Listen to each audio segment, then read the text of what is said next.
Alhamdulillahi rabbil alamin wa bihi nasta'inu ala umuri dunya waddin wassalatu wassalamu ala asyrafil anbiya'i wal mursalin sayyidina wa maulana Muhammadin wa ala alihi wa ashabihi ajma'in.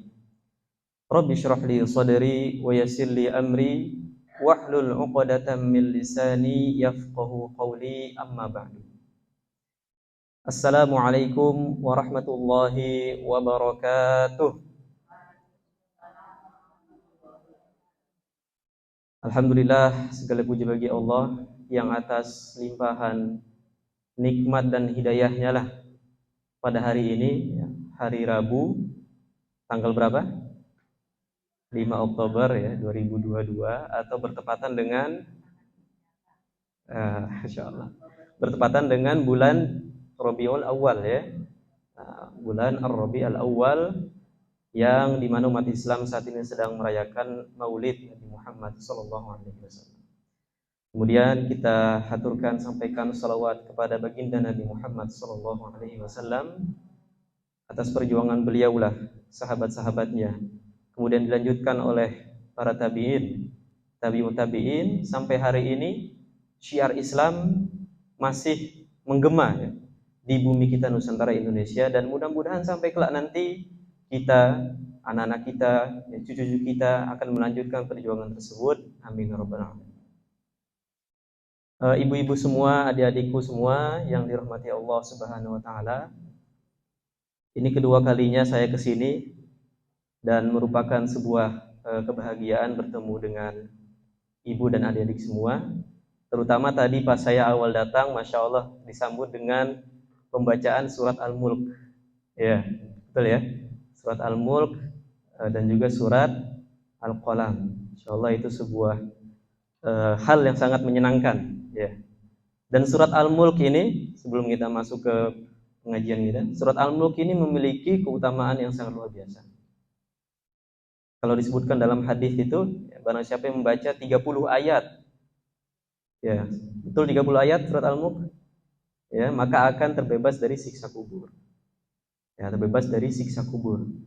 Jadi bagus, Masya Allah, kalau adik-adik tadi hafal atau lihat? Hafal ya? Atau baca? Hafal ya, Masya Allah, kalau sudah hafal, ini merupakan sebuah prestasi yang luar biasa. Dan yang belum hafal ya bisa membaca, dan yang sudah hafal dilanjutkan hafalannya sampai 30 juz. Insyaallah ya. Amin ya rabbal alamin. Kemudian kita mulai kajian kita hari ini dengan membaca basmalah. Bismillahirrahmanirrahim. Sebelum masuk ke pengajian inti, kita berniat dulu ya. Kita perbaiki niat kita untuk datang ke majelis ini untuk menuntut ilmu,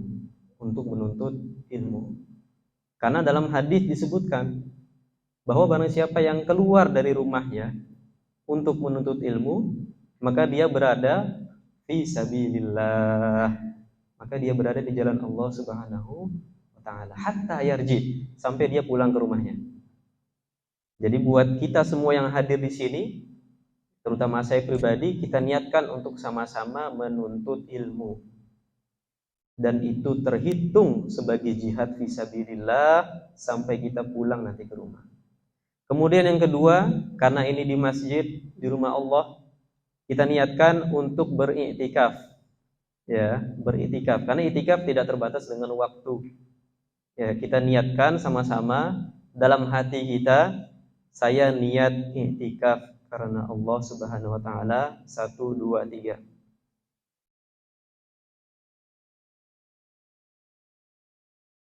Baik, insyaallah dengan niat kita tadi terhitung sebagai jihad fisabilillah, terhitung sebagai pahala beriktikaf, berdiam diri, beribadah di rumah Allah Subhanahu wa taala.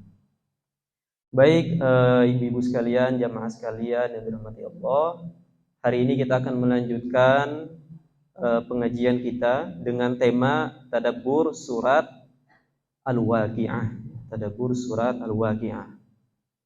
Bulan lalu ya kita sudah sedikit mengulas pendahuluan tentang surat Al-Waqiah. Yang surat ini membahas tentang hari kiamat. Tentang hari kiamat. Dahsyatnya hari kiamat. Nikmatnya orang yang masuk surga. Azabnya orang yang masuk neraka. Itu surat Al-Waqiah. Dan surat Al-Waqiah, ya, surat Al-Waqiah itu turun, ya, sebelum kejadian Isra Mi'raj, kurang lebih setahun, ya, atau 6 tahun setelah turunnya Al-Quranul Karim, surat Al-Waqiah. Dan surat Al-Waqiah ini termasuk golongan surat Makkiyah. Pernah dengar Ibu ya? Ada Makki, ada Madani ya. Surat Makkiyah. Apa itu Makkiyah? Makkiyah itu surat yang turun setelah peristiwa hijrah, ya, peristiwa hijrah Nabi Muhammad SAW. Namun para ulama berselisih pendapat. Ada yang mengatakan ada 1 ayat diantaranya Madaniyah, ada 4 ayat diantaranya Madaniyah. Tapi secara umum surat Al-Waqiah merupakan surat Makkiyah yang dia turun setelah sebelum kejadian hijrah Nabi Muhammad SAW. Terima kasih koreksinya. Ya, sebelum kejadian hijrah Nabi Muhammad SAW. Jadi bukan turun di Mekah ya, tapi sebelum hijrah. Sebelum hijrah. Nah, jadi kaitannya dengan waktu. Kemudian jumlah ayatnya ada 96. Jumlah ayatnya ada 96. Dan urutannya dalam Al-Quran, Al-Waqiah adalah surat ke-56.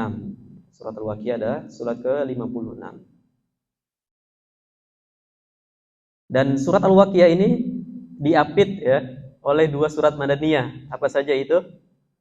Surat Ar-Rahman dan Al-Hadid. Ya, surat Ar-Rahman dan Al-Hadid. Yang keduanya merupakan golongan surat Madaniyah. Yang itu adalah surat yang turun setelah kejadian peristiwa hijrah Nabi Muhammad SAW.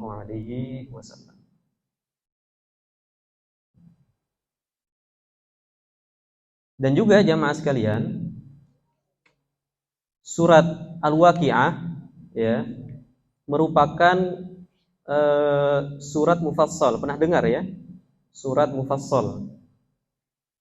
Surat mufassal. Nah, ada hadis yang menyebutkan surat mufassal, yaitu hadis diriwayatkan oleh Wathilah ibn al-Asqa' Al-Laythi Abu Fasilah, bahwa Nabi Muhammad SAW bersabda, "U'titu makanat Taurat as-sab'at tiwal."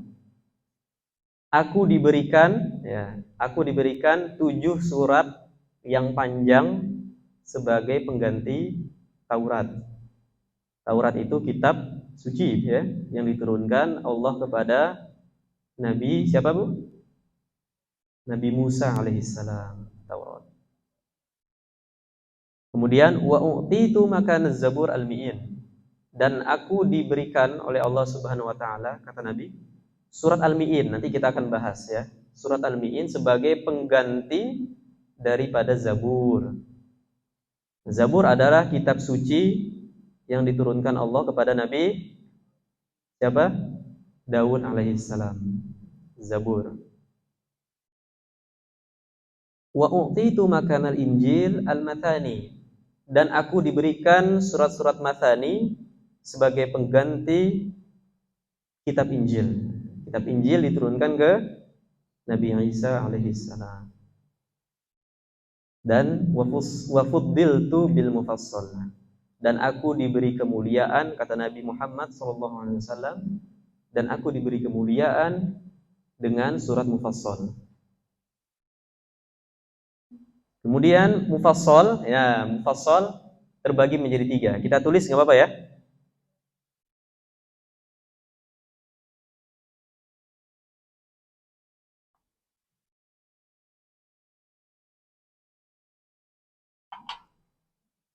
Jadi Al-Quran jelas? Lumayan. Al-Quran itu terbagi ya, menjadi 4. Nah, ini Nabi sendiri yang membagi kategorinya. Ya.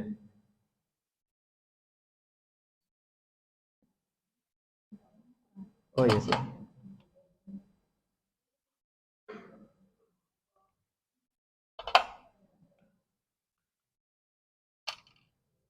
Pertama tadi disebutkan as-sab'u at-tiwal. Boleh, ya.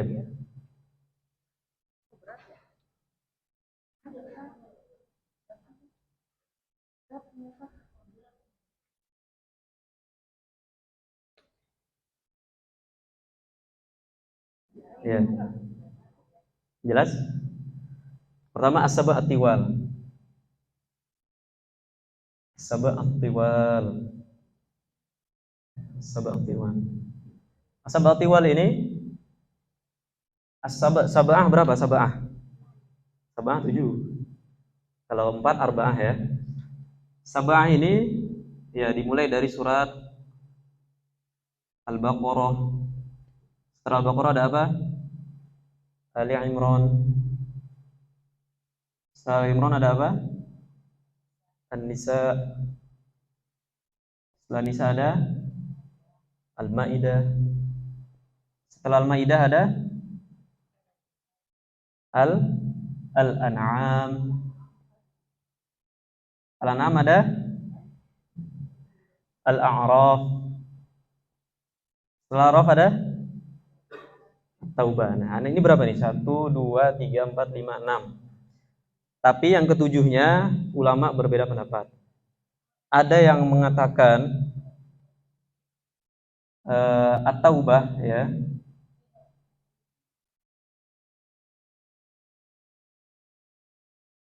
Satu, dua, tiga, empat, lima, 6, 7. Ada yang mengatakan At-Taubah, ada yang mengatakan ya, Yunus plus At-Taubah ya.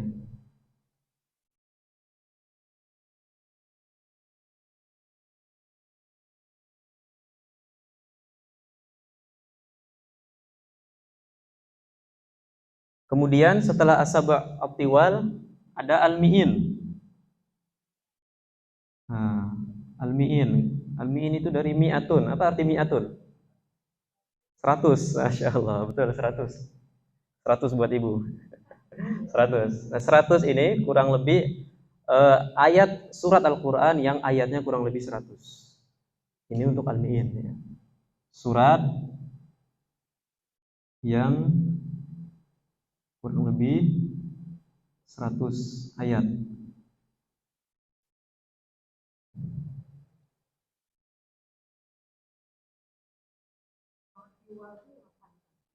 Tujuh yang panjang. Al-Baqarah, Ali Imran, An-Nisa, Al-Maidah, Al-An'am, Al-A'raf, dan seterusnya. Kemudian ada Al-Mi'in, setelah ini ada Al-Mathani. Al-Mathani ini di bawahnya Al-Mi'in, ya, di bawahnya Al-Mi'in. Al-Mathani.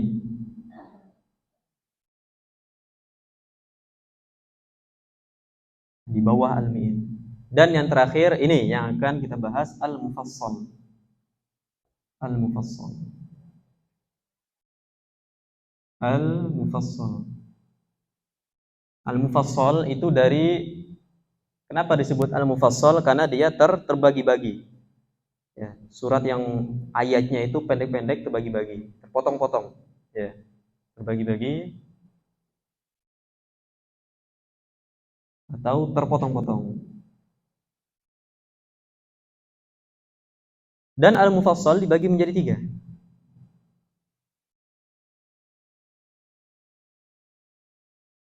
Pertama ada disebut Tiwalul Mufassal. Apa arti tiwal? Panjang, betul. Jadi mufassal yang panjang. Mufassal yang panjang. Ini dari surat dari surat Qaf ya, dari surat Qaf. Qaf juz berapa? Juz berapa, Qaf? Juz 27 ya. Sampai surat Al-Mursalat. Surat Al-Mursalat. Qaf sampai surat Al-Mursalat. Kemudian tengah-tengahnya disebut sebagai awasiqul mufassal. Awasiqul mufassal, tengah-tengah. Nah, ini dari surat An-Naba sampai surat Al-Lail ya, dari surat An-Naba sampai surat Al-Lail. Ini disebut awasiqul mufassal, tengah-tengahnya. Kemudian ada qisar al-mufassal. Apa arti qasir? Qisar pendek ya. Qisar itu lawan daripada tiwal. Qisar al-mufassal itu pendek. Nah, ini dari surat Ad-Duha sampai surat An-Nas.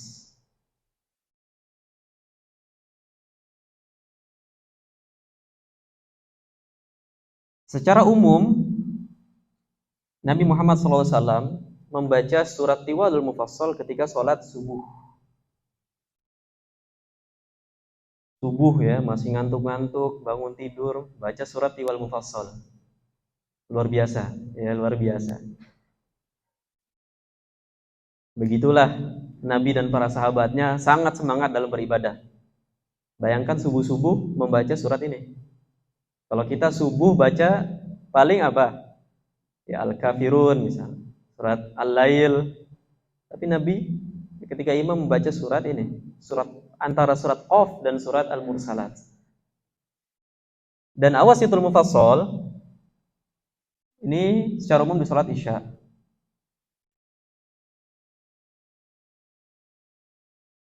Dan surat Qisar al-Mufassal ini di salat Maghrib ya, salat Maghrib. Kenapa? Kenapa Maghrib? Karena Maghrib itu jamaah sekalian, Maghrib itu waktunya terbatas ya. Waktunya terbatas. Waktunya pendek. Kalau kita bicara fikih ya, Maghrib itu menurut salah satu pendapat mazhab Syafi'i, waktunya hanya dari kita adzan, kemudian iqamah, kemudian salat Maghrib, selesai setelah itu. Pertanyaannya, antara selesai salat Maghrib sampai Isya itu waktu apa? Itu bukan waktu Maghrib, tapi waktu seperti antara subuh dengan zuhur. Tapi itu pendapat yang tidak kuat dalam mazhab Syafi'i. Nah, yang dianggap dalam mazhab Syafi'i adalah sampai adzan Isya. Ya, sampai adzan Isya. Walaupun sampai adzan Isya tetap saja waktunya pendek. Sehingga Nabi membaca surat ini, surat Ad-Duha sampai An-Nas, ya. Antara Ad-Duha dan An-Nas itu membaca di surat Maghrib. Ini secara umum begini. Kadang-kala memang berubah ya, dari kaidah umumnya. Surat Al-Waqiah terletak di mana? Al-Waqiah di mana? Di Tiwal, Awasid atau Qisar? Tiwal ya, di surat Tiwal ya. Jadi Al-Waqiah masuk ke kategori surat Tiwal Al-Mufassal, yaitu surat Mufassal yang panjang. Dari surat Qaf ya, surat Qaf sampai surat Al-Mursalat. Kita insya Allah untuk Qisar Mufassal sudah hafal ya. Ad-Duha sampai An-Nas sudah hafal ya. Kalau Awasitul Mufassal gimana? Hafal ya. Insyaallah, aku agak goyang sedikit. Kalau Tiwal gimana?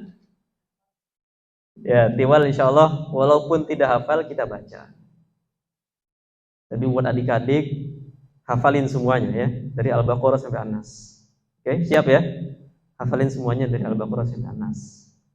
Karena penghafal Al-Qur'an itu dalam hadis disebutkan sebagai ahlullah, yaitu keluarga Allah di muka bumi. Siapa itu ahlullah? Yaitu kekasih-kekasih Allah dan orang-orang khususnya. Jadi buat adik-adik semua yang masih ada kesempatan untuk menghafal Al-Quran, silahkan dihafal. Waktunya dimanfaatkan dengan baik untuk menghafal Al-Quran. Insya Allah dengan kalian menghafal Al-Quran itu keberkahan di hidup. Urusan dimudahkan. Percaya, yakin. Kalau kalian menghafal Al-Quran, dunia itu terbuka. Ya, urusan dunia itu gampang. Ya, selagi masih ada waktu, setahun, 2 tahun, 3 tahun, 30 juz selesai insya Allah. Bisa. Nah, ini adalah pembagian surat yang dibagi langsung oleh Nabi Muhammad SAW.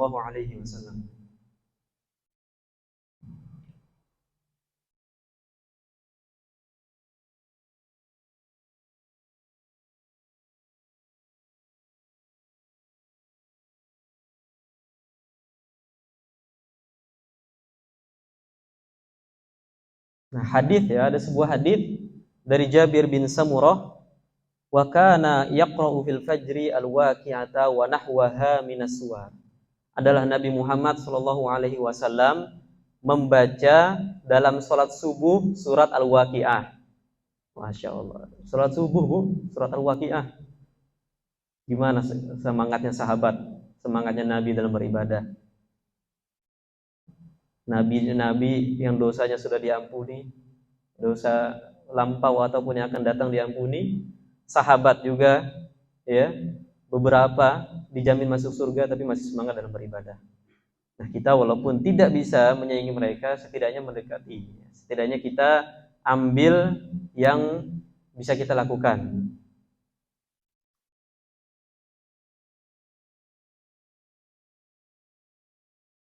Kemudian terkait dengan surat Al-Waqi'ah, ada sebuah hadis dari Ibnu Abbas radhiyallahu anhuma bahwasanya Abu Bakar radhiyallahu anhu bertanya kepada Nabi sallallahu alaihi wasallam, "Ya Rasulullah, wahai Rasulullah, qad syibta, telah nampak uban, ya, telah nampak uban padamu." Kemudian Nabi Muhammad sallallahu alaihi wasallam menjawab, "Syayyabatni Hudun wal waqi'atu wal mursalat wa amma yatasaalun wa idza syamsu kuwirat." Yang telah membuat ubanku nampak ya, adalah surat Hud, surat Al-Waqi'ah, surat Al-Mursalat, surat Amma Yatasaalun, dan idza syamsu kuwirat. Hadis sahih. Maksudnya apa? Keseluruhan surat ini adalah membahas tentang dahsyatnya hari kiamat, membahas tentang huru-hara hari kiamat. Apa yang terjadi pada hari kiamat, apa yang terjadi setelah hari kiamat, sehingga ini membuat nampaknya uban pada Nabi Muhammad SAW. Bagaimana kekhawatiran beliau akan dahsyatnya hari kiamat, bagaimana kekhawatiran beliau nanti akan umatnya yang tidak selamat. Masya Allah. Jadi Nabi Muhammad mengkhawatirkan umatnya pada akhir zaman nanti. Nah, tinggal kita bagaimana menyambut rasa khawatir beliau itu. Di antaranya adalah dengan kita sering memperbanyak salawat kepada Nabi Muhammad SAW, berusaha menjalankan sunnah-sunnahnya, ya, berusaha menjalankan sunnah-sunnah beliau, ajaran-ajaran beliau Sallallahu Alaihi Wasallam. Dan jamaah sekalian, ya, surat Al-Waqi'ah itu membahas tentang huru-hara, ya, atau dahsyatnya hari kiamat, ya, surat Al-Waqi'ah. Dan seorang ulama, ya, Ibnu Atiyah mengatakan, orang yang membaca surat Al-Waqi'ah kemudian mentadabburi setiap artinya, mentadabburi maknanya, maka dia akan selalu disibukkan dengan akhirat. Setiap aktivitas dia itu orientasinya akhirat, motivasinya akhirat. Kalau dia kerja di kantor, motivasinya selalu akhirat. Saya niatkan ini untuk mencari nafkah, saya niatkan ini untuk membiayai anak-anak saya niatkan ini untuk berjihad fisabilillah. Ketika dia melakukan sebuah aktivitas, selalu dia niatkan untuk akhirat. Ya Allah, semoga dengan aktivitas saya hari ini menjadi wasilah perantara kebaikan saya. Selalu begitu. Sehingga ketika orang selalu menyibukkan dirinya dengan perkara akhirat, maka dia lupa dengan yang namanya kefakiran, lupa dengan hal-hal yang mungkin dia hadapi, dia rasa itu sulit. Nah, inilah mengapa dikatakan bahwa orang yang membaca surat Al-Waqiah, ya, mengamalkan surat Al-Waqiah, maka dia akan terbebas dari kefakiran. Ya, terbebas dari kefakiran. Kalau surat Al-Mulk, fadilah atau keutamaannya adalah terbebas dari siksa kubur, sedangkan surat Al-Waqiah adalah untuk membebaskan kita dari kefakiran, ya, kefakiran dan kemiskinan. Dan surat Al-Waqiah tadi disampaikan adalah surat Makkiyah, ya, surat Makkiyah yang turun sebelum peristiwa apa, Bu? Hijrah, ya, hijrah Nabi Muhammad sallallahu alaihi wasallam. Dan nuansa surat Makkiyah itu secara umum 3. Nuansanya secara umum hanya 3. Pertama, membahas tentang hari kiamat, ya. Kemudian membahas tentang kerasulan Nabi Muhammad sallallahu alaihi wasallam, dan juga membahas tentang Al-Qur'an, tentang kebenaran Al-Qur'an. Itu adalah nuansa surat Makkiyah. Mengapa? Karena peristiwa sebelum hijrah, sasaran dakwahnya adalah siapa? Orang-orang kafir, Abu Jahal dan kawan-kawannya, yang masih mendustakan hari kiamat, masih mendustakan kebenaran Al-Quran, masih mendustakan kerasulan Nabi Muhammad SAW, kerasulan dan kenabian beliau. Beliau dianggap orang gila, beliau dianggap sebagai syair, yang penyair. Sehingga nuansa surat Makkiyah, surat yang diturunkan sebelum peristiwa hijrah, adalah seputar 3 ini. Agar pertama memantapkan akidah kaum muslimin saat itu, ya, dan juga melawan orang-orang kafir, Abu Jahal dan kawan-kawan. Melawan dan mengkonter hujjah mereka. Itu adalah nuansa surat Makkiyah secara umum begitu.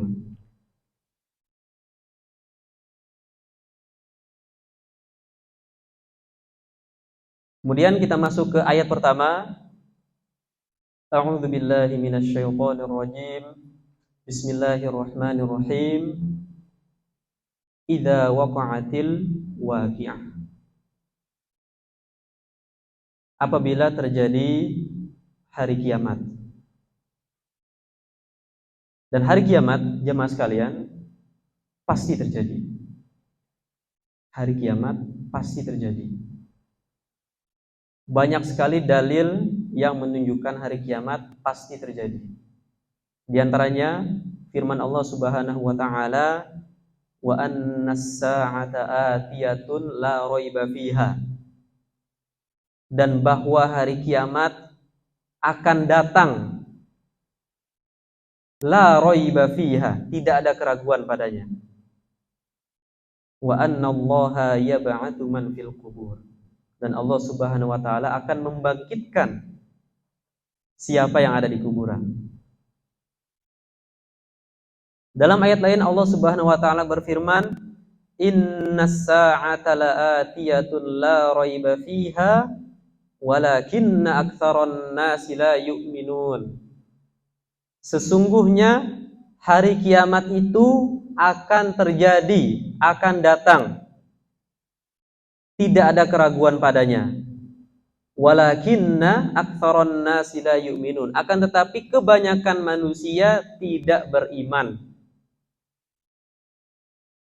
Mengapa? Bagaimana dia bisa menghadapi hari kiamat? Bagaimana dia bisa menghadapi peristiwa setelah hari kiamat itu? Peristiwa hisab, di mana amal ibadah kita dihitung. Peristiwa mizan, amal ibadah kita ditimbang. Bagaimana orang-orang seperti ini yang tidak beriman bisa selamat dari hari kiamat? Di sini Allah menegaskan. Dan juga banyak sekali ya, dalil-dalil yang menunjukkan bahwa hari kiamat itu pasti terjadi.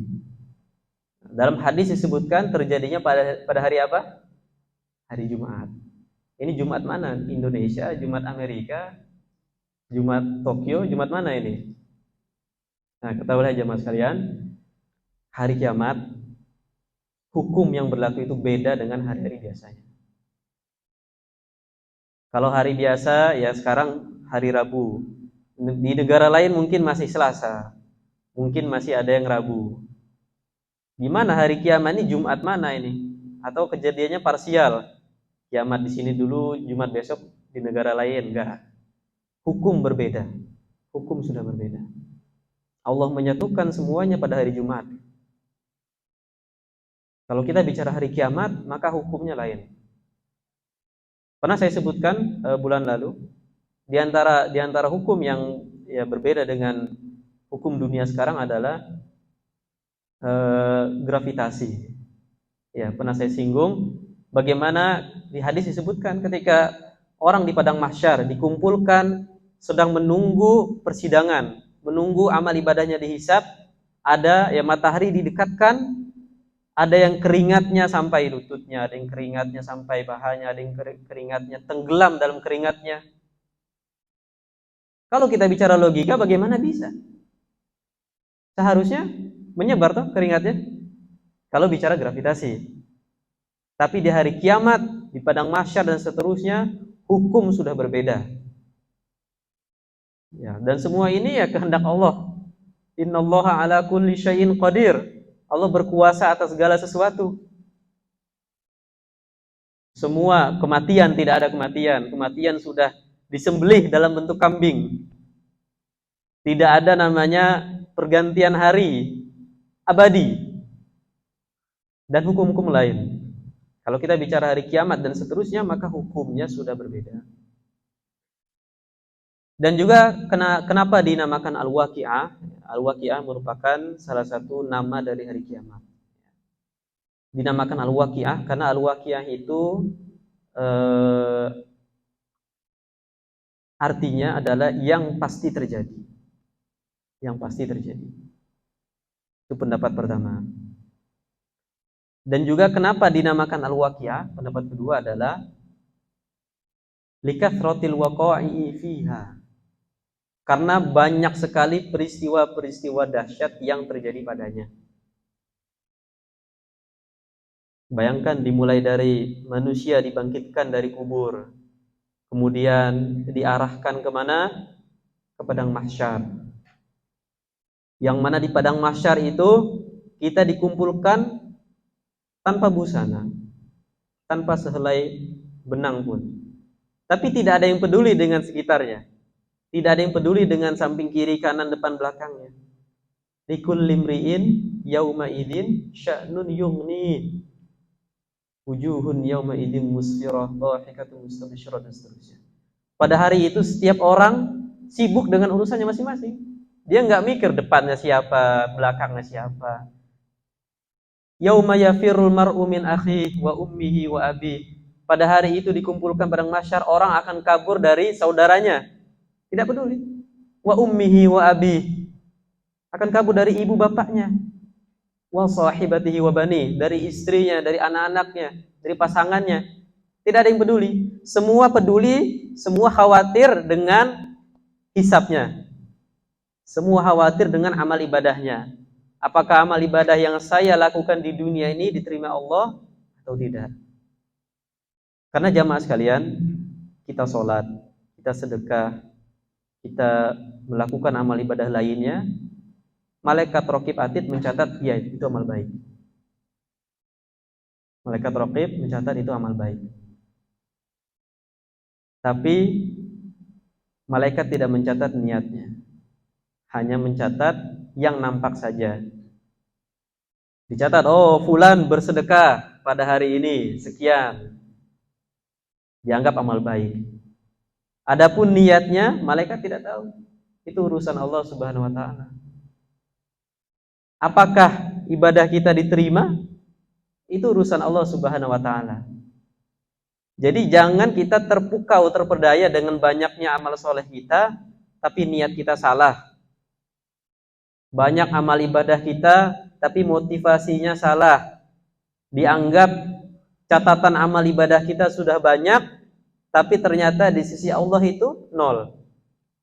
Ternyata di sisi Allah itu tidak ada harganya, tidak ada nilainya. Jadi mengapa tadi saya sampaikan di awal, kita perbaiki niat kita. Ya, kita sampaikan tadi di awal, niat kita perbaiki dengan baik.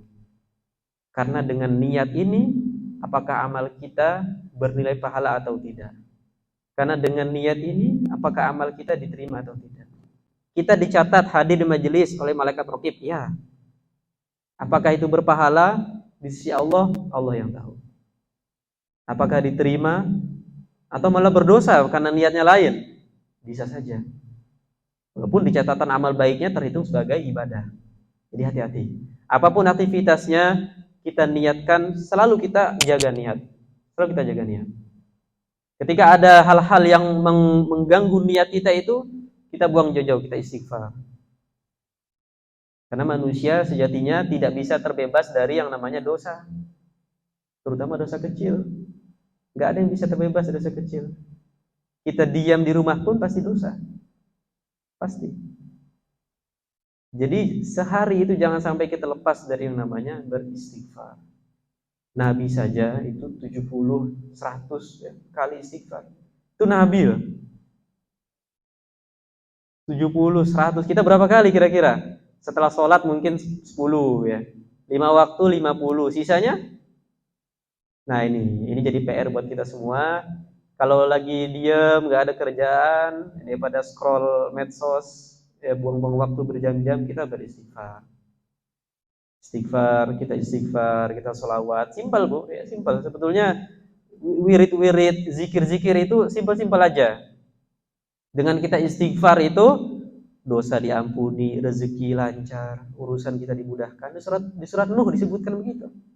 Ya. Dengan kita sholawat lebih-lebih lagi. Rasa galau yang galau mungkin ada masalah hilang. Kemudian jalan keluar untuk setiap masalahnya. Simpel. Jadi wirid-wirid itu cukup istighfar, cukup kita sholawat. Mau ditambah misalkan la ilaha illallah atau ditambah la ilaha illallah la syarika la lahul mulku wa lahul hamdu yuhyi wa yumiit wa huwa ala kulli syai'in qadir, boleh juga. Nah, dengan siapa tahu dengan zikir-zikir pendek semacam ini amal ibadah kita diterima, urusan dunia kita lancar, urusan akhirat kita lancar. Dan hari kiamat memiliki nama. Nah, ada beberapa nama hari kiamat. Yang mana setiap nama ini menunjukkan peristiwa di dalamnya. Di antaranya ada apa? Al-Yaumul Akhir. Ya, Al-Yaumul Akhir. Hari akhir. Kenapa disebutkan hari akhir? Karena memang hari kiamat adalah hari terakhir. Tidak ada hari setelah hari kiamat. Kalau sekarang hari Rabu, terbenam matahari hari Kamis untuk bulan Hijriah. Kalau bulan Masehinya jam 12 ya. Masuk ke jam 1 sudah masuk hari Kamis. Tapi hari kiamat adalah hari terakhir, abadi. Ya, abadi, tidak ada hari berikutnya, tidak ada kematian, abadi. Kemudian ada disebut Yaumul Qiyamah. Nah, ini yang sering kita dengar ya, Yaumul Qiyamah, yaitu hari kiamat. Kenapa disebut Yaumul Qiyamah atau hari kiamat? Karena qiyamah itu berasal dari qoma ya, qoma yaqumu. Bahasa Arab, qoma, yaitu berdiri. Kenapa? Karena ketika manusia dibangkitkan dari kubur, kemudian dikumpulkan di padang mahsyar, itu dalam keadaan berdiri. Mata terbelalak, ya. Deg-degan semuanya, khawatir menunggu hisab, khawatir menunggu amal ibadahnya. Disebut Yaumul Qiyamah. Kemudian disebut juga Yaumul Qammah, Qammatul Kubra, yaitu hari malapetaka. Hari malapetaka. Dan memang pada hari kiamat malapetaka di mana-mana. Dan malapetakanya itu bersifat universal, seluruh. seluruh dunia. Bukan hanya terjadi tsunami misal di daerah mana, daerah tertentu, di sini aman. Kadang lucu juga ada itu saya melihat karena ada isu ya hari kiamat terjadi pada tahun ini, kemudian dukhon terjadi pada tahun ini dan sebagainya. Akhirnya ada yang sembunyi di bunker besi, berharap dia bisa selamat dari hari kiamat. Tidak, hari kiamat itu bukan bencana alam, bukan bencana alam, tsunami, gempa bumi saja, bukan. Tapi hancur dunia ini. Ya, sudah habis masanya. Ini mungkin salah persepsi tentang hari kiamat, dianggapnya hari kiamat itu bencana alam biasa. Kemudian setelah itu ada bumi baru, dia selamat, kemudian dia masuk ke kehidupan yang baru. Bukan. Hari kiamat itu Masya Allah malapetaka, nanti akan kita sebutkan di sini. Dahsyat sekali. Kemudian disebut juga as-sakhah, ya, as-sakhah. Fa idza ja'at as-sakhah. As-sakhah itu adalah hari di mana ditiupkan sangkakala dengan suara yang keras. As-sakhah. Dan juga disebut al-qari'ah.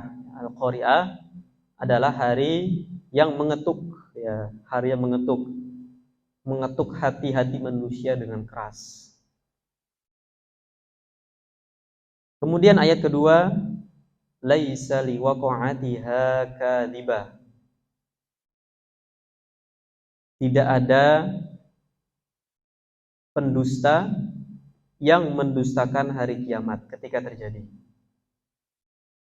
Ada yang mengatakan pada saat hari kiamat itu terjadi, orang yang dulu mengingkari terjadinya hari kiamat seketika langsung beriman. Ateis, ya. Orang-orang non-muslim atau sebut kafir, ya, tidak beriman kepada Allah Subhanahu wa taala. Terjadi hari kiamat, mereka seketika langsung beriman. Apakah diterima imannya? Tidak. Tidak diterima imannya. Kemudian ayat ketiga, khafidatur rafi'ah. Khafidatur rafi'ah. Khafidatun yang merendahkan. Rafi'ah yang meninggikan. Maksudnya gimana? Ada beberapa pendapat di sini. Ya, khafidatun merendahkan suara, ya, rafi'atun meninggikan suara, sehingga hari kiamat itu dirasakan oleh yang jauh maupun dekat. Yang jauh nun mata di sana merasakan hari kiamat. Yang di belahan dunia di sana sembunyi di bawah gunung es, sembunyi di bawah tanah merasakan hari kiamat.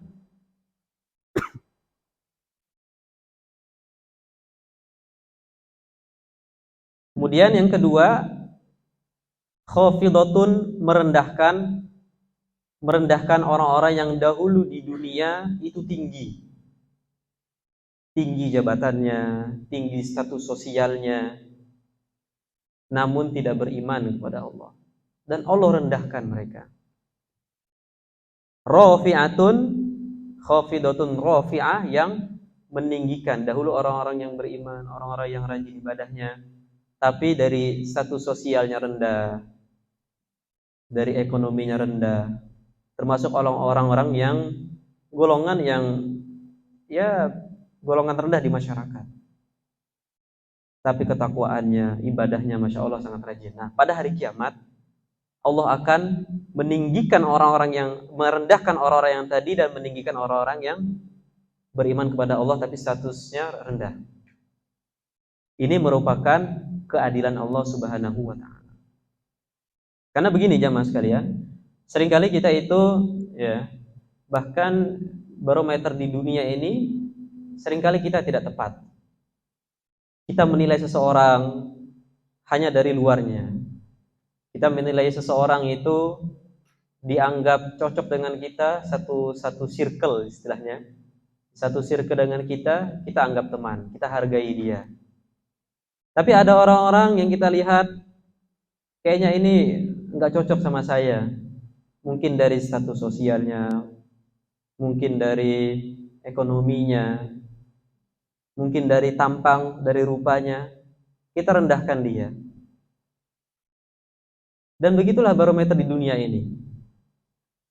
Sehingga nanti pada hari kiamat Allah Subhanahu wa taala akan memberikan keadilan itu.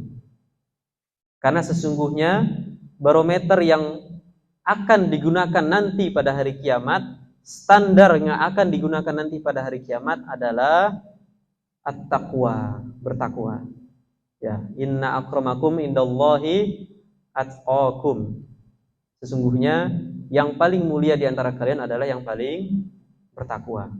Ada sebuah hadis dan ini sangat bagus sekali hadisnya, yaitu hadis dari sahabat Sahal bin Sa'ad As-Sa'idi radhiyallahu anhu, hadis sahih dari Sahih Al-Bukhari, kitab Sahih Al-Bukhari.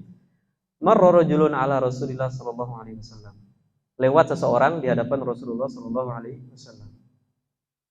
Kemudian Rasulullah saat itu bertanya kepada sahabat yang hadir saat itu, bagaimana pendapatmu tentang laki-laki yang tadi lewat?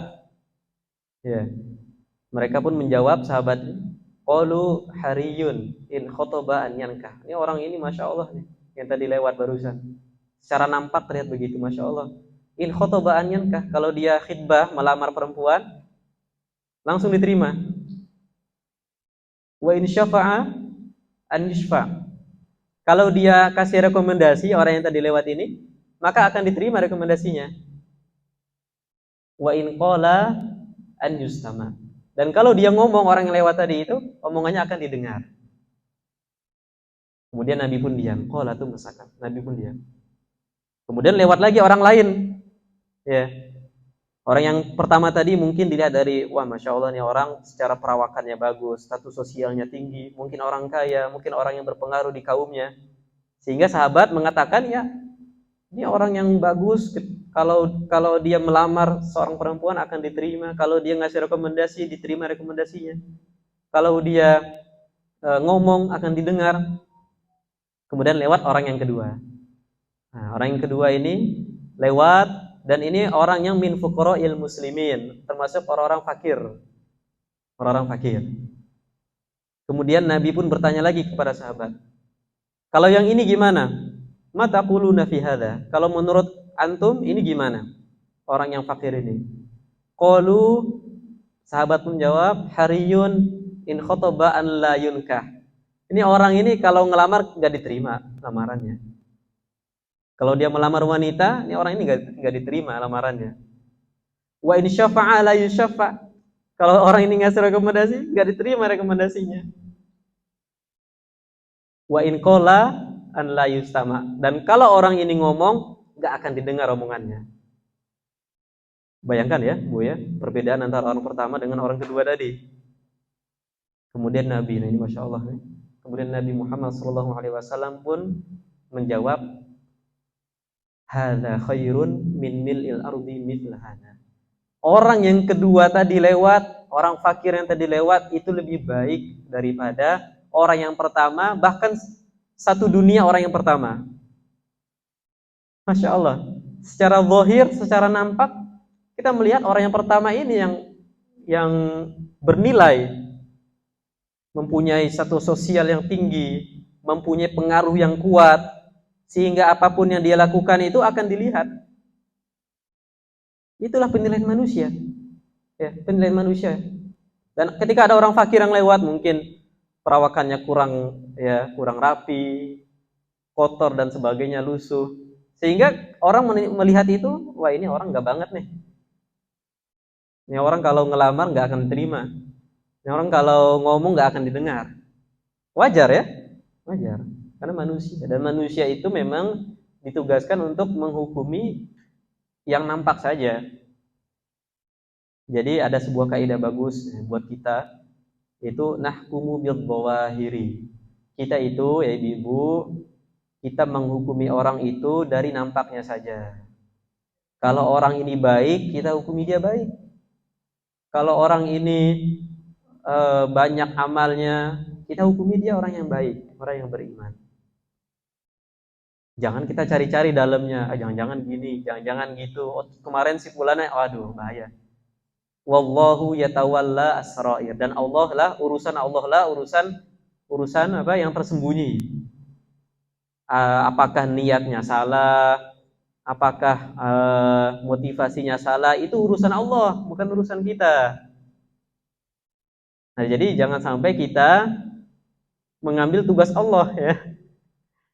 Cukuplah apa yang nampak di kita, kita hukumi itu. Jangan sampai kita terawang isi hatinya, jangan-jangan begini fulana, jangan-jangan aduh bahaya. Nanti jadi riba, nanti jadi fitnah, jadi adu domba, jangan sampai seperti itu.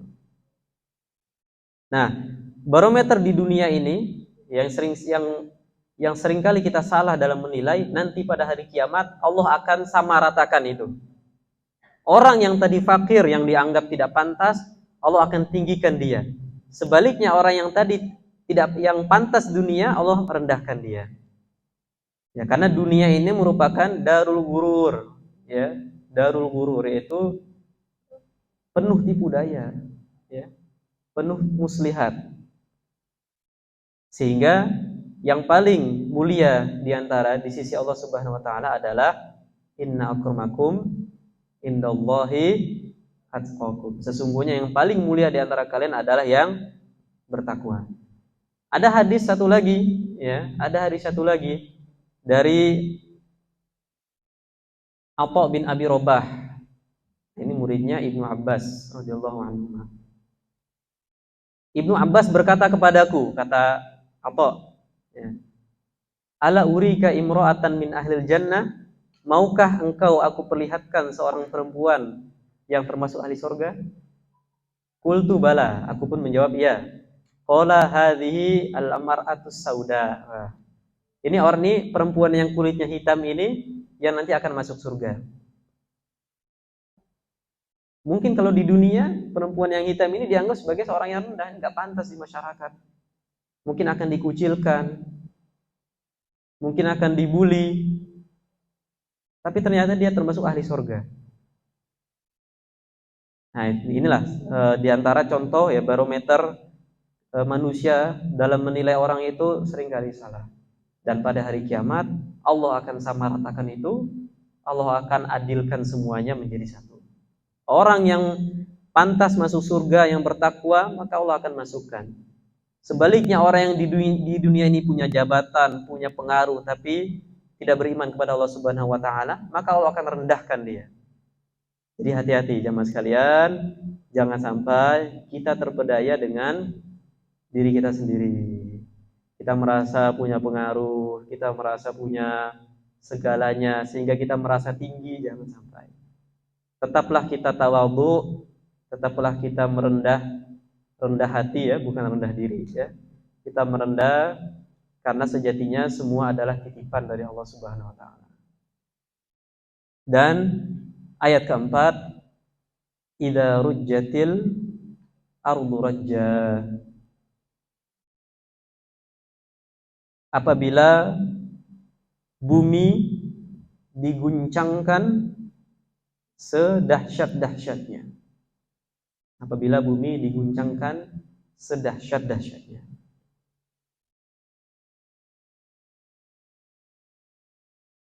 Ar-rajjah ya, idza rujjati, nah, itu dari kata ar-rajjah.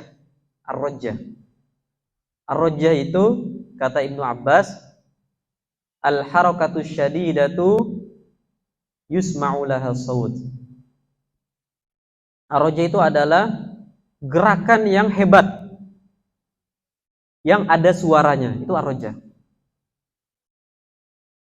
Jadi jamaah sekalian, bumi itu ya, bumi itu nanti pada hari kiamat akan digoncangkan dan terdengar suara di situ. Tidak hanya sekedar hanya guncangan, tidak. Mungkin sebagian kita pernah merasakan gempa, itu ada suaranya. Itu ada suaranya. Suara entah apa, suara yang menyeramkan. Jadi tidak hanya bumi itu yang bergerak, bergoncang, tidak, tapi ada suara di situ. Ya, suara gesekan lempeng bumi, entah apa, tapi ada suaranya. Nah, pada hari kiamat bayangkan itu. Pada hari kiamat bumi akan digoncangkan sehingga mengeluarkan suara yang keras. Allah berfirman dalam surat Az-Zalzalah apa? Idza zulzilatil ardu zilzalaha. Ketika bumi itu digoncangkan, zilzalaha, dengan goncangan yang luar biasa. Kemudian ayat berikutnya apa? Wa akhrajatil ardu atqalaha, dan bumi akan mengeluarkan semuanya, memuntahkan semuanya yang ada di dalamnya. Wa qalal insanu malaha, kemudian manusia bertanya, kenapa nih? Ada apa ini? Dan ayat seterusnya. Bayangkan itu merupakan kejadian ya pada hari kiamat. Dimulai dari gempa bumi. Dan lagi-lagi jamaah sekalian, ini bukan gempa parsial. Terjadi di satu daerah saja, satu provinsi saja, satu negara saja, tidak.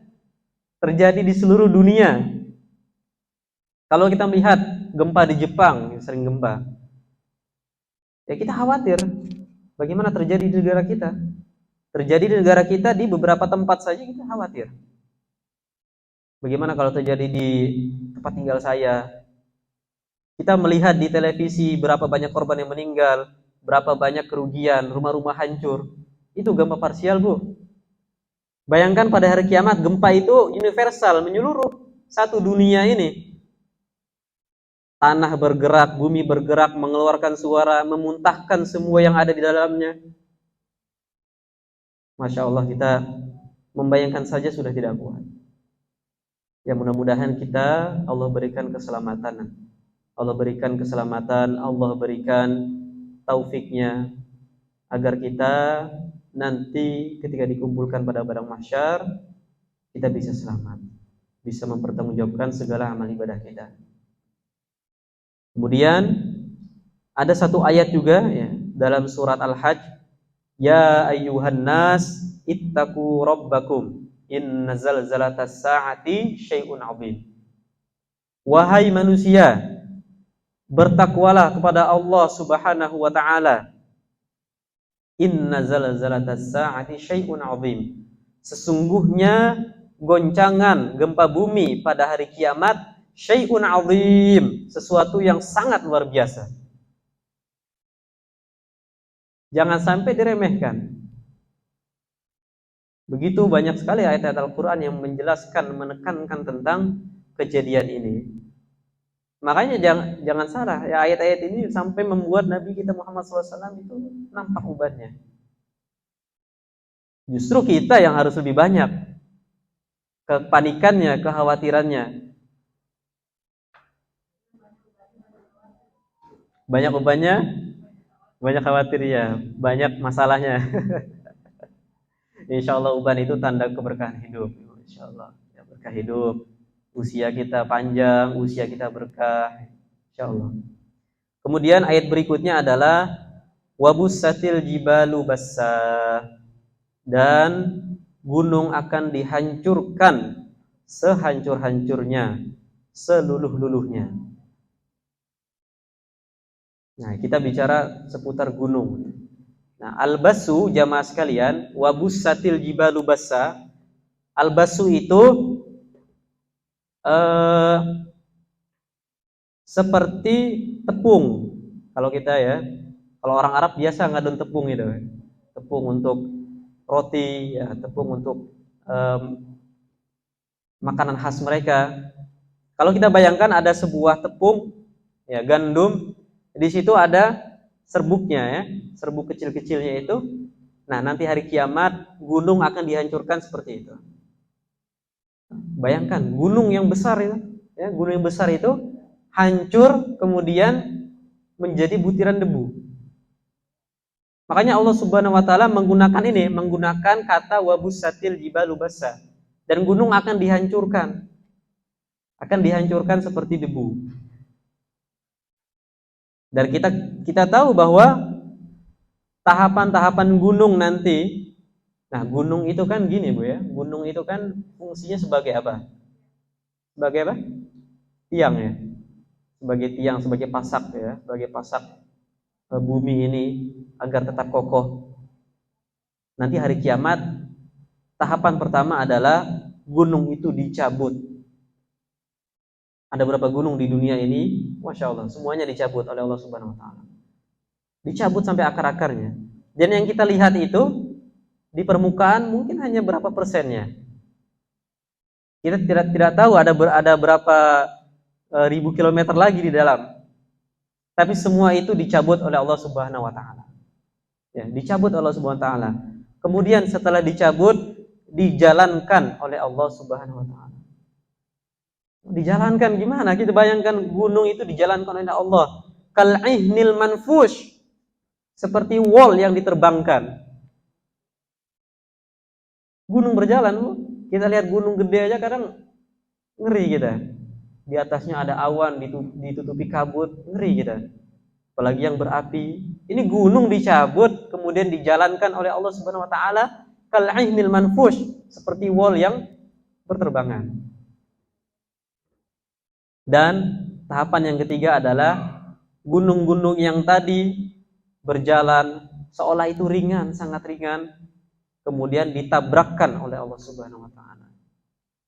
Semua gunung yang tadi sudah dijalankan oleh Allah kemudian ditabrakkan oleh Allah Subhanahu wa taala. Bayangkan betapa dahsyatnya kejadian hari kiamat. Dan kemudian setelah ditabrakkan oleh Allah Subhanahu wa taala, setelah itu seolah-olah gunung itu tidak pernah ada. Gunung yang kita lihat tinggi, baik gunung yang ada di Indonesia atau gunung yang ada di Arab Saudi berupa batu-batu, semuanya seolah tidak ada. Karena setelah dicabut, kemudian dijalankan oleh Allah, berjalan dengan ringannya, kemudian ditabrakkan sehingga seperti apa tadi? Seperti debu, ya. Seperti debu, tidak ada sama sekali. Tidak, seolah gunung itu tidak pernah diciptakan di situ. Itu Masya Allah. Betapa dahsyatnya hari kiamat. Dan kenapa dipilih gunung? Ya, kenapa dipilih gunung? Karena gunung itu pertama adalah sebagai pasak, ya, sebagai tiang bumi. Kemudian gunung itu kokoh. Dari dulu zamannya nenek kita, buyut kita, gunung itu seperti itu bentuknya. Seperti itu. Sampai sekarang kita melihat ya gunung masih seperti itu. Sampai nanti anak cucu kita, ya gunung akan seperti itu juga bentuknya. Kokoh dia. Apalagi gunung, kalau ibu-ibu yang pernah umroh, ya, pernah haji, melihat bagaimana gunung-gunung di Arab Saudi, ya, batu-batu yang kokoh, yang besar, dari dulu begitu. Kecuali dihancurkan misalnya, tapi dari dulu kokohnya begitu. Sampai nanti anak cucu kita ketika umroh, ya, melihat masih seperti itu juga.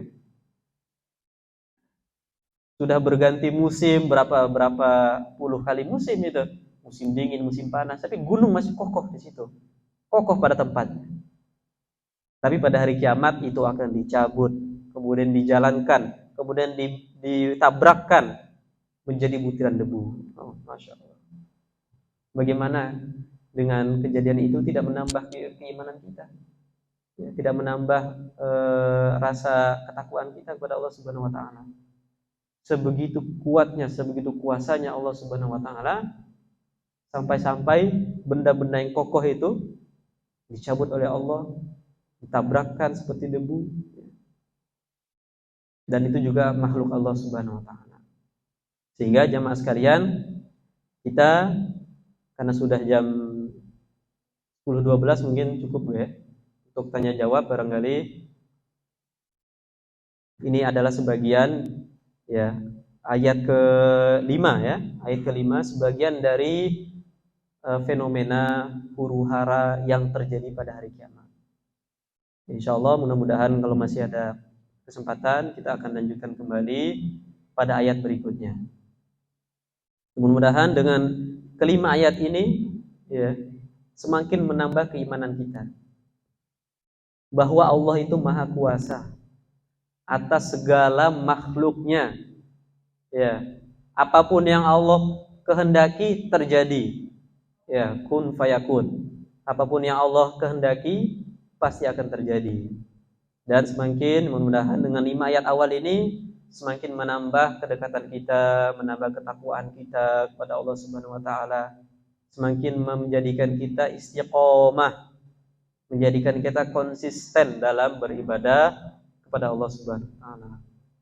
Cukup mungkin, silahkan kalau ada tanya jawab, ya, ada pertanyaan, diskusi dan sebagainya, dipersilahkan. Sekian dari saya. Assalamualaikum warahmatullahi wabarakatuh. Ibu-ibu mungkin ada yang mau bertanya, silakan.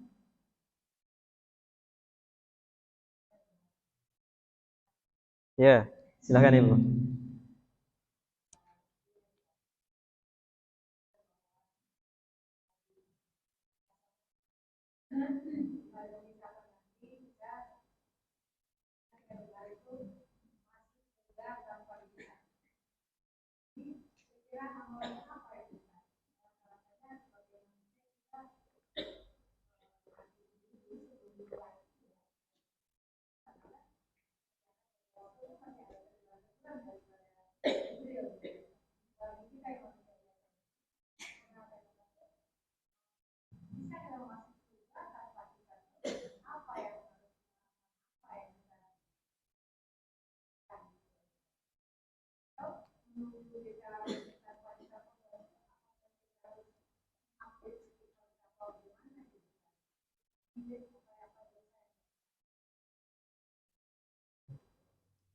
Baik, bismillahirrahmanirrahim.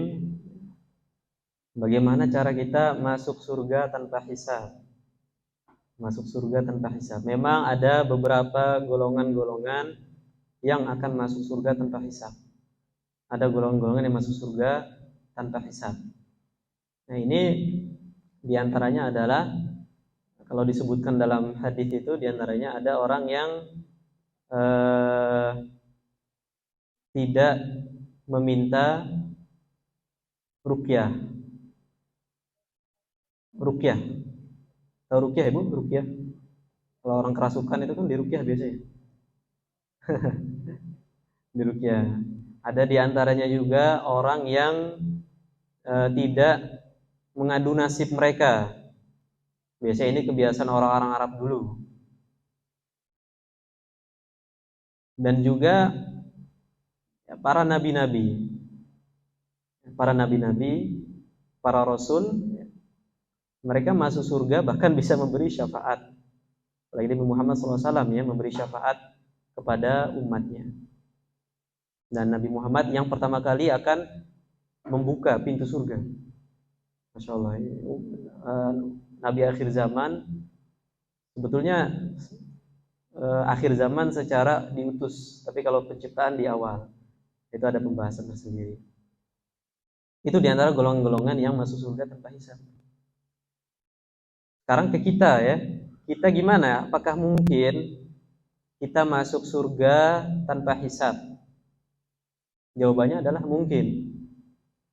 Karena begini, Bu, surga itu kan hak prerogatif Allah Subhanahu wa taala. Allah memasukkan yudkhilu man yasha. Allah memasukkan hamba-hambanya ke surga atas kehendaknya. Terserah Allah masukkan surga. Dan kita masuk surga, pernah kita sampaikan, itu utamanya bukan karena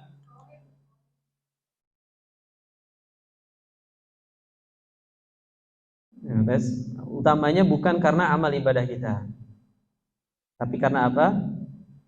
Karena rahmat Allah Subhanahu wa taala. Jadi tadi kita sampaikan, jangan sampai kita terpukau dengan amal ibadah kita. Tapi utamanya adalah karena rahmat dan ridho Allah Subhanahu wa taala. Cara untuk mendapatkan rahmat dan ridho Allah gimana? Dengan amal ibadah, gitu. Kita pahaminya begitu. Jadi kita beribadah itu agar mendapatkan rahmat dan ridho Allah. Dan dengan ini kita akan masuk surga. Semakin tinggi kualitas ibadah seseorang, maka peluang dia dihisab ringan atau bahkan tanpa hisab itu ada. Semakin tinggi. Dan kualitas itu tidak bisa kita yang memastikan, Bu. Nggak bisa. Kita mungkin khusyuk beribadah hari ini, kita dianggap, wah, sholat kita berkualitas. Belum tentu. Jadi jangan sampai kita itu terperdaya dengan amal ibadah. Godaan setan, ente udah ibadah, udah khusyuk, udahlah, santai aja lah. Nanti lain kali ibadahnya, mungkin hari ini tepat waktu, besok ya ya mundur-mundur dikit nggak apalah, tunda-tunda dikit. Kan kemarin udah khusyuk. Jadi jangan sampai terpedaya. Jadi kita semakin tinggi kualitas ibadah seorang, otomatis semakin dekat dia dengan Allah dan menjadi peluang dia untuk dihisab ringan atau bahkan tanpa hisab. Makanya ada sebuah ayat apa? Fasaufa yuhasabu hisaban yasira wa yanqalibu ila ahlihi masrura. Surat apa itu? Masya Allah. Nah, maka dia akan nanti fasaufa yuhasabu hisaban yasira. Maka dia akan dihisab dengan hisab yang mudah, hisab yang ringan. Tapi tetap karena keadilan Allah Subhanahu wa taala, semua manusia akan dikumpulkan. Dan dia nggak tahu nanti dia akan dihisab mudah, dia akan dihisab ringan, apakah dia akan dihisab dengan hisab yang berat. Ya, hisab yang berat dia tidak tahu. Tapi amal ibadah yang pertama kali dihisab adalah apa? Salat. Kalau salatnya aman, semuanya aman. Kalau salatnya aman, maka semua amal ibadahnya aman, insyaallah. Jadi kalau salatnya 5 waktu, insyaallah ya 5 waktu aman. Kalau 5 waktu ini dia jalankan dengan semaksimal mungkin, rukun-rukunnya dia kerjakan, sunnah-sunnah, banyak sunnah salat, sunnah-sunnahnya dia kerjakan, kemakruhannya dia tinggalkan. Kalau pembatal, insya Allah kita tinggalkan. Tapi kemakruhan belum tentu. Ya, mungkin bisa ditanya kalau ada ngaji fikih ya sama ustadz yang lain. Ya kemakruhannya belum tentu kita tinggalkan, kadang kita lakukan. Tapi kalau kita menjalankan rukun-rukunnya, wajib-wajibnya, sunnah-sunnahnya, meninggalkan kemakruhannya, sholat kita berkualitas dan sholat itu memiliki pengaruh untuk kehidupan kita. Insya Allah nanti pas hisab itu mudah. Pas hisab mudah. Amal-amal lain itu akan ngikut, ya, akan ngikut. Sholatnya baik, semuanya baik. Sholatnya bermasalah, wah, nggak tahu deh gimana amal ibadah yang lain. Jadi begitu. Jadi kita mungkin ya, insya Allah kita berharap kepada Allah Subhanahu Wa Taala, berdoa kepada Allah, kita akan dihisab dengan hisab yang ringan. Dengan hisab yang ringan, syukur-syukur mendapatkan syafaat Nabi Muhammad SAW. Karena ini perkara yang berat, Bu. Di dunia mungkin kita biasa-biasa aja bahas gini, ya. Di akhirat nanti, wah, berat. Keadaannya sangat berat. Kita sekarang hanya bisa memaksimalkan ibadah kita, berharap berdoa kepada Allah agar dihisab dengan hisab yang ringan, diberikan syafaat dari Nabi Muhammad SAW. Amin. Silakan yang lain.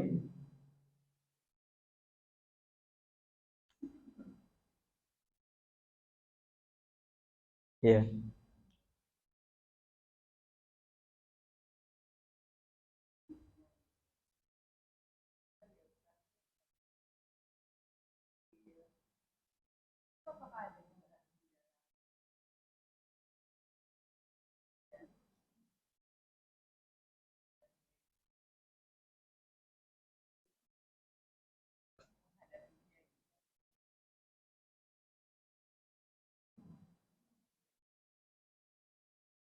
Oke, bismillah. Tadi Ibu bertanya, ada istilah kiamat kecil. Istilah kiamat kecil kemudian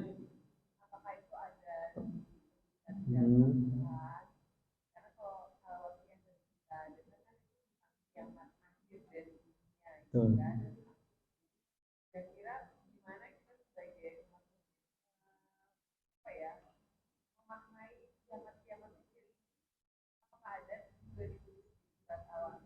Oke. Baik. Kiamat kecil saya rasa lebih tepatnya alamat kecil. Jadi bukan kiamat kecil. Kiamat itu satu saja, kiamat yang akhir zaman nanti. Tapi tanda-tandanya, alamat-alamatnya tersebut dengan alamat.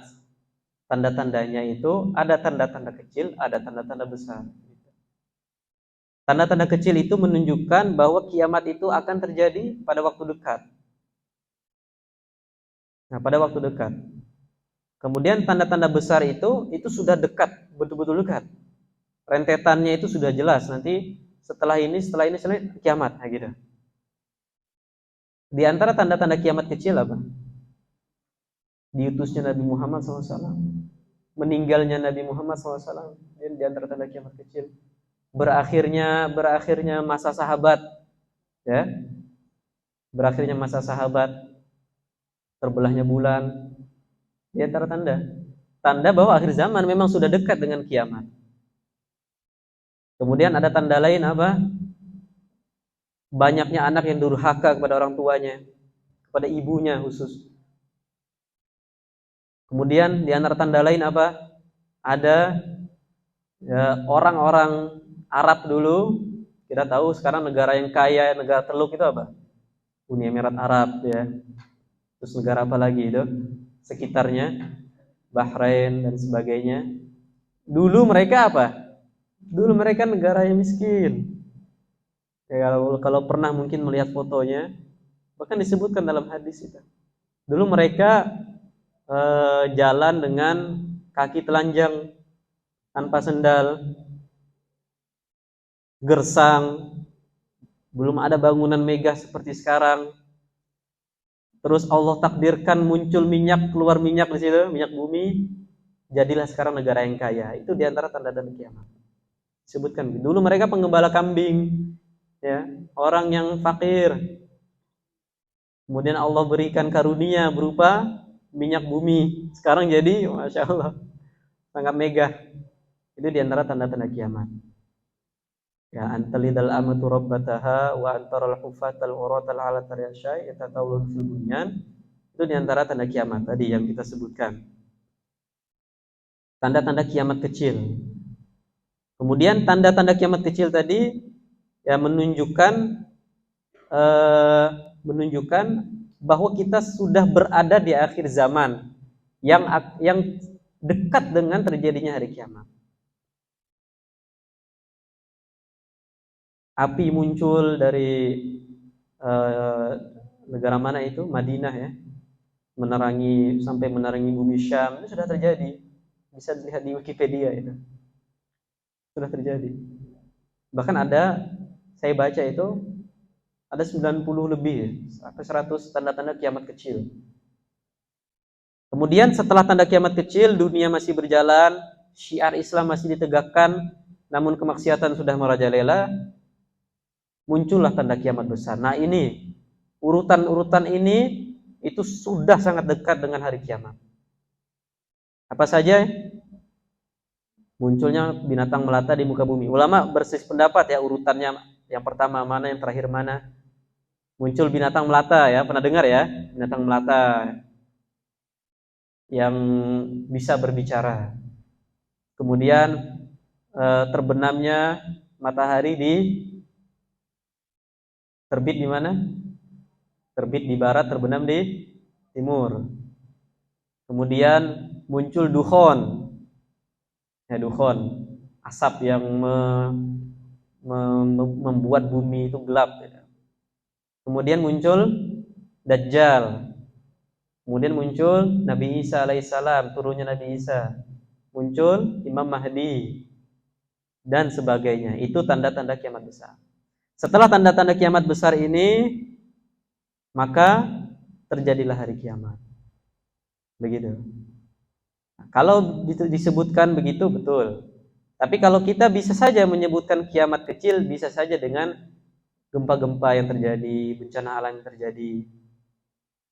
Kita sebutkan yaitu kiamat kecil, boleh-boleh saja kalau secara istilah. Nah, adapun yang dibahas oleh para ulama, kiamat itu kiamat yang ini satu saja. Dan ini sifatnya universal semuanya. Dan sebelum kiamat ini didahului dengan tanda-tanda tadi, tanda-tanda kiamat kecil, tanda-tanda kiamat besar. Maksudnya besar kecilnya itu kembali ke tanda-tandanya, bukan ke kiamatnya. Nah, ini kalau belajar bahasa Arab gini, Pak. Jadi ada istilah alamat as-sa'ah as-sughra, tanda-tanda kiamat kecil. Kecilnya bukan ke kiamat tapi ke tanda-tandanya. Gitu. Alamat as-sa'ah al-kubra, tanda-tanda kiamat besar. Nah, besarnya kembali ke kiamat, ke tanda-tandanya bukan kiamatnya gitu. Kalau dari bahasa Arab ditinjau begitu. Tapi boleh saja kalau kita sebutkan bencana-bencana yang ada ini ya sebut saja kiamat kecil karena pemanasan sebelum hari kiamat yang sesungguhnya bisa sebutkan begitu. Wallahu a'lam.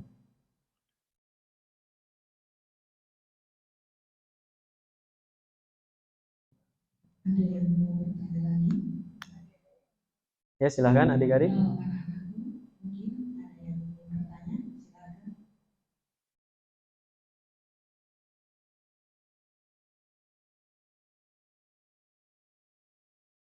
Gak apa-apa, tanya aja. Bebas. Adik-adik ini tanya aja gak apa-apa. Yang belum paham tadi catatannya kurang jelas atau apa boleh tanya.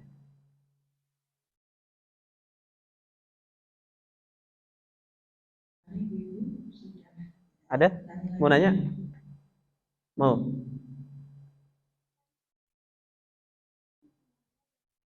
Iya. Ya? Kalau gimana?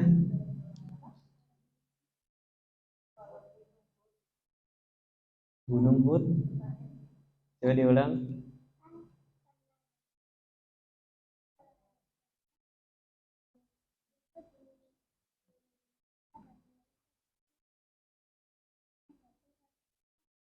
Oh, iya.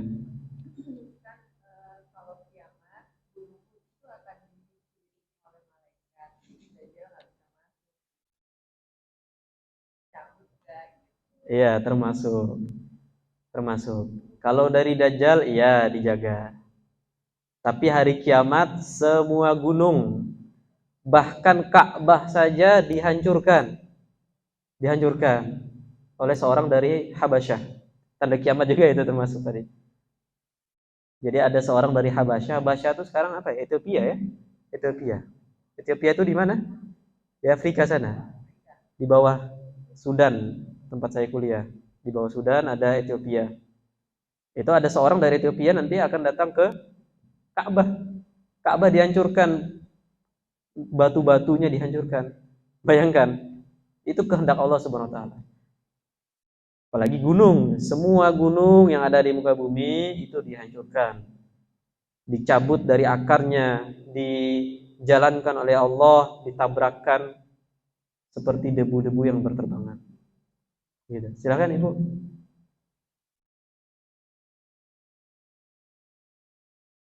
Ya.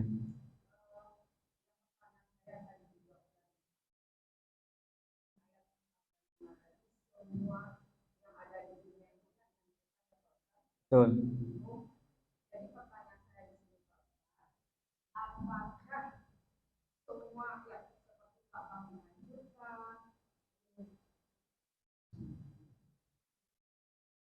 Jadi pertanyaan saya Pak Ustadz, apakah kita umat manusia itu melihat dan menyaksikankah gunung itu ditabrakan sama Allah, dia udah menjadi debu seperti debu dan tepung. Ya, jadi kita umat manusia ini apakah menyaksikan sesuatu yang dijadikan itu? Kemudian bunyi-bunyi suara yang sangat menakutkan.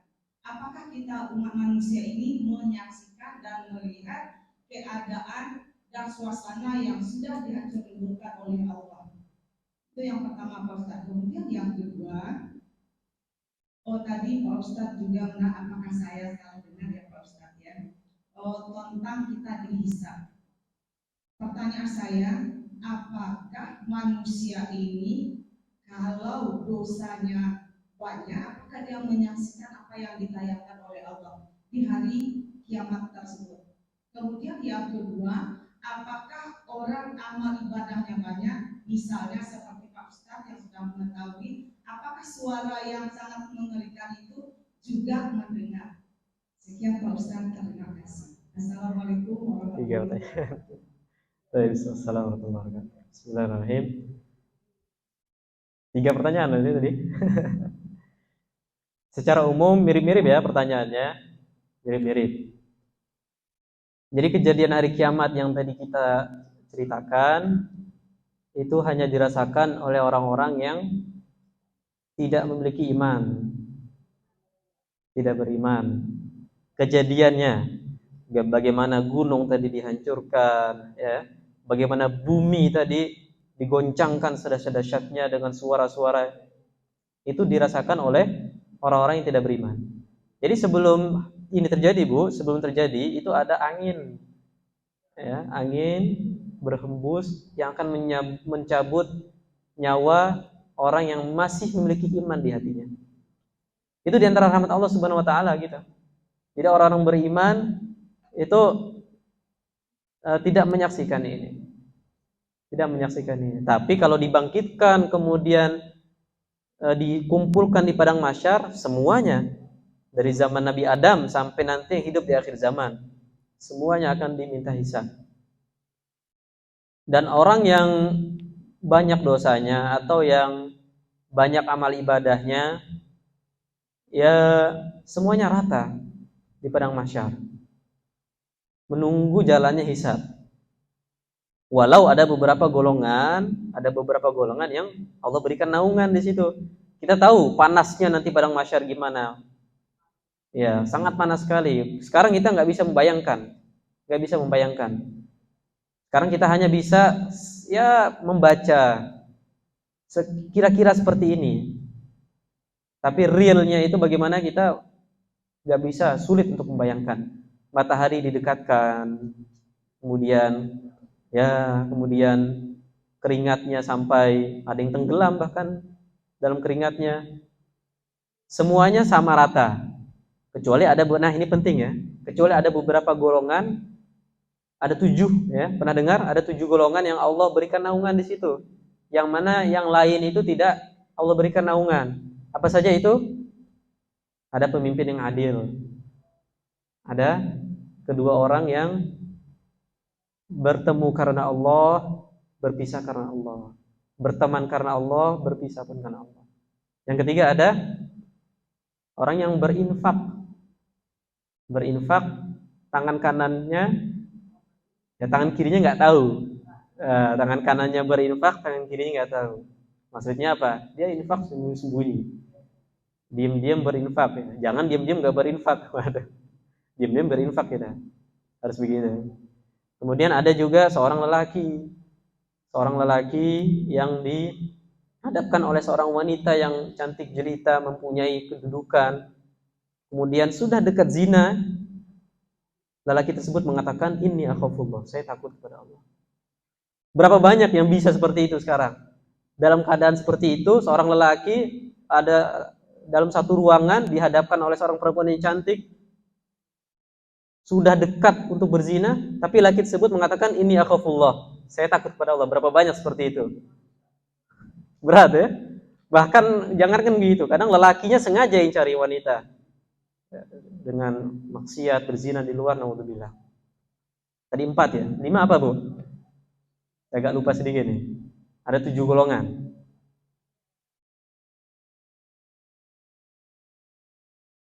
Seorang pemimpin yang adil, kemudian orang yang bertemu berpisah karena Allah Subhanahu wa taala, kemudian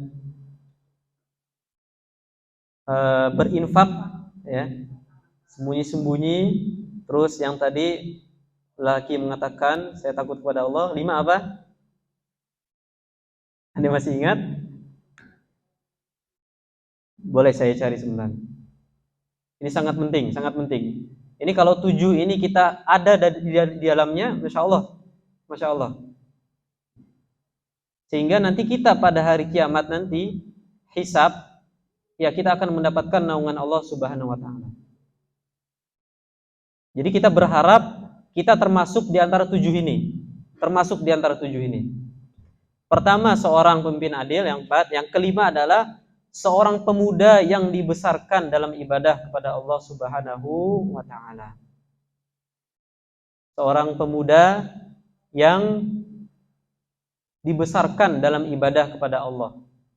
Bahasa Arabnya itu nasya'a fi ibadatillah. dia tumbuh berkembang dalam ibadah kepada Allah Subhanahu wa taala. Kalau ibu punya anak laki-laki istiqomah dalam beribadah, dia mendapatkan naungan, maka orang tuanya jauh akan mendapatkan kebaikan lebih besar.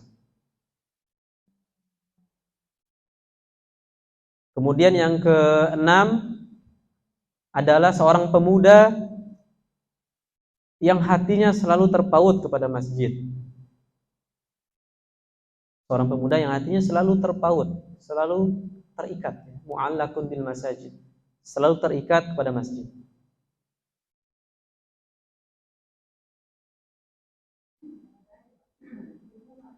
Ya. Nah, begini, Bu. Kalau dalam hadis disebutkan laki-laki itu berlaku juga. Berlaku juga untuk perempuannya. Pertama tadi disebutkan pemuda dibesarkan dalam ibadah kepada Allah. Kedua, pemimpin yang adil. Ketiga, laki-laki yang berkata aku takut kepada Allah ketika ingin berzina. Keempat, seorang yang merahasiakan sedekahnya. Kelima, seorang yang hatinya selalu terpaut kepada masjid. Dan yang keenam, enam dan ketujuh, betul, 6 dan 7 satu. Itu dua orang pemuda yang bertemu karena Allah Subhanahu wa taala dan berpisah karena Allah Subhanahu wa taala. Ini mungkin yang bisa kita kejar mungkin. Karena begini, kita berinteraksi sesama kita ini, kita niatkan ana uhibbuki fillah. Saya cinta kamu karena Allah Subhanahu wa taala. Bukan karena harta kamu, karena link kamu, ya. Karena mungkin saya bisa dapat manfaat banyak dari kamu. Itu akan ngikut lah. Tapi niat utamanya adalah ana uhibbuki fillah. Saya cinta kamu karena Allah Subhanahu wa taala. Itu tadi nomor, kalau di hadis nomor 7. Ya, silakan Ibu. Betul, betul. Menangis karena zikir kepada Allah Subhanahu wa taala. Betul, betul. Terima kasih diingatkan. Terakhir tadi lelaki orang yang menangis, yang mengalir air matanya, ya, karena berzikir kepada Allah Subhanahu wa taala. Nah, ini bisa kita usahakan. Yang ini bisa. Kalau pemimpin yang adil bisa insya Allah. Kalau ibu semua jadi pemimpin, jadi ketua di suatu organisasi, kemudian adil dan amanah, insya Allah akan mendapatkan naungan Allah Subhanahu wa taala nanti di akhirat. Banyak yang masih bisa kita usahakan di sini. Banyak yang masih bisa kita usahakan. Di antara 7 ini harus kita kejar, Bu, ya. Harus kita kejar ini. Ya, jangan sampai di antara 7 ini kita nggak masuk satu kategori pun. Nggak masuk, jangan sampai. Kita kejar ini, nanti di akhirat kita akan mendapatkan naungan dari Allah Subhanahu wa taala. Amin ya rabbal alamin. Kelas? Atau ada yang lain? Ada yang bertanya lagi?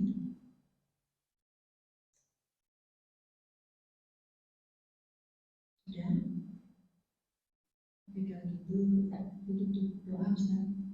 Baik, jamaah sekalian yang dimuliakan Allah Subhanahu wa taala. Selesai kita dari membahas surat Al-Waqi'ah ayat 1 sampai 5. Kita sudah menyaksikan beberapa fenomena kejadian huru-hara hari kiamat. Semoga menambah keimanan kita, menambah ketakwaan kita, menambah kedekatan kita kepada Allah Subhanahu wa taala. Amin ya rabbal alamin. Sama-sama kita beristighfar kepada Allah Subhanahu wa taala. Astaghfirullahalazim. Astaghfirullahalazim. Astaghfirullahalazim. Astaghfirullahalazim. Astaghfirullahalazim. Astaghfirullahalazim. Astaghfirullahalazim. Kita tundukkan hati kita. tundukkan pandangan kita kepada Allah Subhanahu wa taala. Kita berdoa. A'udzubillahi minasyaitonir rajim. Bismillahirrahmanirrahim. Alhamdulillahirabbil alamin, hamdasy syakirin, hamdan na'imin, hamdan yuwafi ni'amahu wa yukafi mazidah. Ya Rabbana lakal hamdu wa lakal syukru kama yanbaghi li jalali wajhikal karim wa 'azimi sultanik. Allahumma shalli ala sayyidina Muhammad wa ala ali sayyidina Muhammad. Allahumma ighfir lana dhunubana wa liwalidina warhamhum kama rabbawna shighara wa li jami'il muslimin wal muslimat wal mu'minin wal mu'minat al ahya'i minhum wal amwat innaka sami'un qaribun mujibud da'awat ya qadiyal hajat. Rabbana la tuzigh qulubana ba'da idh hadaitana wa hab lana min ladunka rahmah innaka antal wahhab. Rabbana innaka jami'un nasi liyaumin la raiba fihi innaka la tukhliful mi'ad. Rabbana hab lana min azwajina wa dhurriyyatina qurrata a'yun waj'alna lil muttaqina imama waj'alna lil muttaqina imama. Rabbana atina fid dunya hasanah wa fil akhirati hasanah wa qina adzaban nar. Subhana rabbika rabbil izzati amma yasifun wa salamun alal mursalin walhamdulillahi rabbil alamin. Alhamdulillah, baru saja